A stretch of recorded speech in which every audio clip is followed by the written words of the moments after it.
Ramzan Munawwar Said with Sayyid Ali Uzri. Today our topic is managerial behavior. That how a manager should behave in an organization. हमने managerial behavior के ऊपर बहुत research की, Google भी किया और मुख्तलिफ बुक से जो है पढ़ा. तो हमने एक मैनेजर के बिहेवियर को 5 हिस्सों में 5 पार्ट्स के अंदर डिवाइड किया. उसमें से 2 पार्ट्स जो मैं डिस्कस करूँगा और बाकी के जो 3 पार्ट्स हैं वो आपको सैयद आमिर अली भाई डिस्कस करेंगे. The first is autocratic behaviour.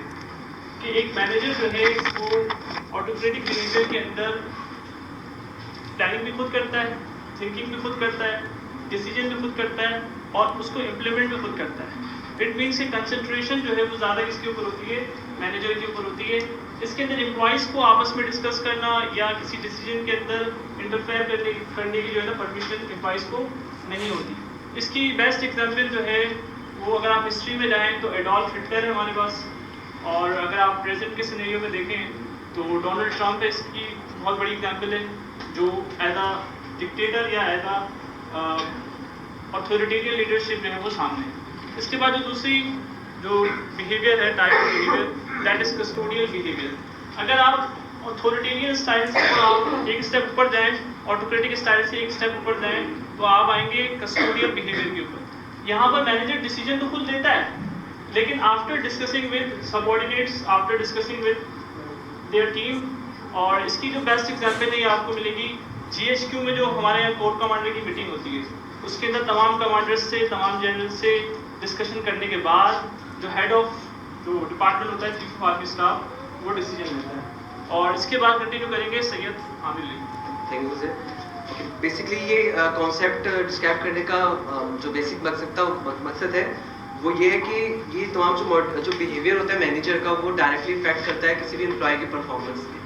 अगर जैसे उन्होंने बताया ऑटोक्रेटिक है तो इसमें जो एम्प्लॉय होता है अगर उसकी बात सुनी नहीं जाएगी, उसको अपनी फीलिंग्स या जो उसके अंदर जो भी नीड्स है, जो बताना चाह रहे हैं काम से रिलेटेड, वर्क से रिलेटेड, अगर वो नहीं सुनी जाएंगी तो एक फ्रस्ट्रेशन आएगी उसके अंदर, और फिर उसके वो डायरेक्ट जो है उसके जो टारगेट्स है, जो गोल्स है, जो उसका वर्क है, उस पर डायरेक्ट जो है वो इफेक्ट करेगा. सो ये बेसिकली ये कॉन्सेप्ट था. ओके, इसके बाद जो है वो सपोर्टिव मॉडल आता है. सपोर्टिव मॉडल में कुछ इस तरह से होता है कि इसमें कॉन्सेप्ट है लीडरशिप का, जिसमें जो मैनेजर होता है वो जो डे टू डे गोल्स होते हैं, वर्क होते हैं, उसमें खुद पार्टिसिपेट करता है. तो उससे क्या होता है, जो एम्प्लॉय है या जो मेंबर है टीम, उसकी टीम का, मैनेजर का, वो सेल्फ मोटिवेटेड होता है कि मेरे जो मैनेजर है वो भी मेरे साथ इन्वॉल्व है डे टू डे टास्क में. सो इसका मतलब ये जो मैनेजर होता है वो पहले खुद एक सेट करता है good examples day to day work में. सो ये एक सपोर्टिव मॉडल है. इसके बाद है कॉलेजियल मॉडल. कॉलेजियल मॉडल बेसिकली इसमें होता है कि जो ऑर्गेनाइजेशन होती है वो इस तर्ज पे डेवलप होती है कि उसमें ना तो कोई बॉस होता है ना कोई सबऑर्डिनेट होता है. सब जो है वो एक as a like a team work कर रहे होते हैं. उसमें मैनेजर होता ज़रूर है, बट उसका जो काम होता है वो एज अ कोच होता है, फॉर एग्जाम्पल, कि वो आपको तमाम चीज़ें गाइडलाइन तो बेसिक्स कर देगा, लेकिन जो डे टू डे टास्क है या जो कोई टारगेट कंपनी ने आपको दिया है, तो वो जो है एम्प्लॉयज़ जो है वो या टीम जो है वो खुद बैठ के उसको डिस्कस करते हैं. अपने जो गोल्स है वो उनको जो टारगेट है उसको रखते हैं. इसमें जो है फ़ायदा ये होता है कि एक पॉजिटिविटी और एक मोटिवेशन जो है वो क्रिएट होती है. किसी भी एम्प्लॉय को कोई अपने जॉब स्टेटस की फ़िक्र नहीं होती है, कोई जॉब सिक्योरिटी की फ़िक्र नहीं होती है क्यों, और एक पार्टनरशिप का एहसास होता है मैनेजमेंट में कि हम भी इस मैनेजमेंट का जो है वो एक पार्ट है.